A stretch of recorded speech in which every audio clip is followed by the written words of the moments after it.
Сьогодні до Києва приїхав генеральний секретар НАТО Єнс Столтенберг.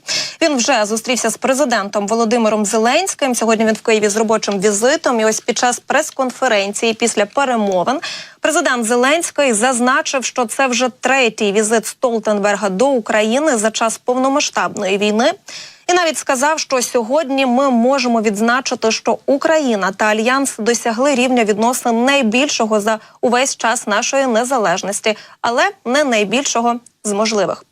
І також Володимир Зеленський вже сказав, підсумовуючи зустріч із Столтенбергом, що таки він сподівається, що додаткові пакети військової допомоги, а також ракети до Петріотів ми таки будемо отримувати вчасно. Тобто вони відправлятимуться в Україну без пауз та затримок. І я думаю, це теж гарний знак, як і те, що ми ж розуміємо, що просто так Столтенберг до Києва, як то кажуть, з порожніми руками не їздить. Ну це просто не прийнято і не красиво під час війни з порожніми руками приїжджати людині такого масштабу.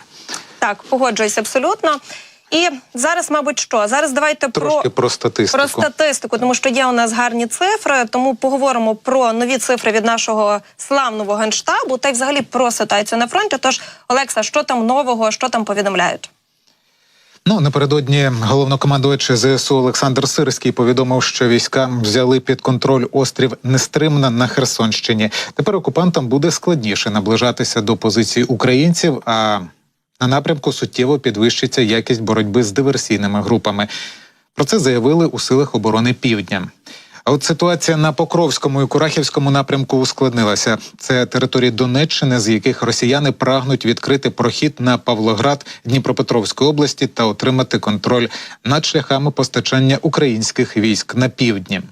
Взагалі, за зведеними даними Генштабу, Збройні сили протягом доби ліквідували понад 1300 окупантів, якщо бути точно 1320. Це помітно більше, ніж зазвичай. Такі втрати ворога можуть вказувати на сильну активізацію наступальних дій. І зрозуміло, що ці цифри можуть опосередковано свідчити і про масштаби українських втрат. Проте українські бійці часто ламають ці співвідношення за рахунок кращої підготовки та злагоджених дій. І сподіваюся, за рахунок постачання нової зброї. Ось, власне, про наші війська я тут хочу трохи додати і, власне, сказати трохи більше про наш Часів Яр, який захисники таки тримають. І про це повідомив Олег Сенцов. Він навіть показав ось таке фото, яке ми всі зараз бачимо, звісно, із нашої Донеччини. Подивіться, це наш Часів Яр. На знімку Сенцов посміхається, як бачимо, на тлі розбитого будинку, отже, настрій непоганий. А фото він підписав так: «Тримаємо часік».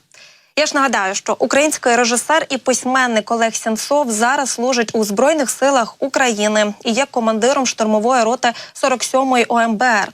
І разом із побратимами тримає оборону в Часовому Яру, де тривають штурми окупантів.